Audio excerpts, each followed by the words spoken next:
Channel of Vadodara. Dabhoi નગરપાલિકા દ્વારા ડભોઈ શહેરના તળાવપુરા સૂરજ ફળિયા વિસ્તારના રોડની બંને સાઇડ ઉપર પેવર બ્લોક નાખવાની મંથર ગતિએ ચાલતી કામગીરીને લઈને સ્થાનિકોએ આક્ષેપ ઉઠાવ્યા છે। સાથે જ આ કામગીરીમાં હલકી કક્ષાનું મટીરિયલ વાપરવામાં આવતું હોવાનો પણ ઉલ્લેખ કરવામાં આવ્યો છે।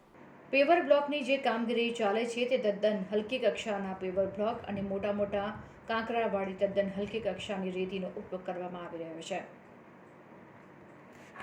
ચોમાસાનો સમય છે ત્યારે આ પેવર બ્લોક એક જ ચોમાસામાં નીકળી બહાર રખડતા થઈ જશે અને લાખો રૂપિયાનો ખર્ચ કરતી નગરપાલિકા ચોમાસા પહેલાંની કામગીરી કરવાની હોય પરંતુ કોન્ટ્રાક્ટર દ્વારા પેવર બ્લોકની કામગીરીમાં હલકી કક્ષાનું મટીરિયલ વાપરવામાં આવે છે। અત્રે ઉલ્લેખનીય છે કે ચારણવાળી રેતી અને નીચે કોન્ક્રીટ જે મટીરિયલ વાપરવાનું હોય તે વાપરવામાં આવતું નથી તેવા આક્ષેપ સ્થાનિક રહીશોએ તંત્ર અને કોન્ટ્રાક્ટર સામે કર્યા છે।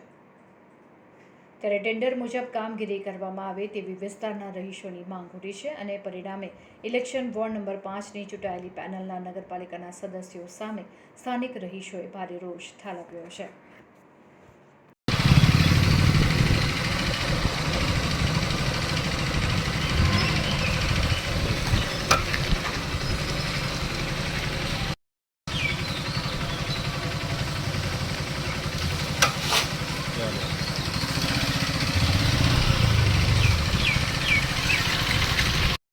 पाँच सात फुट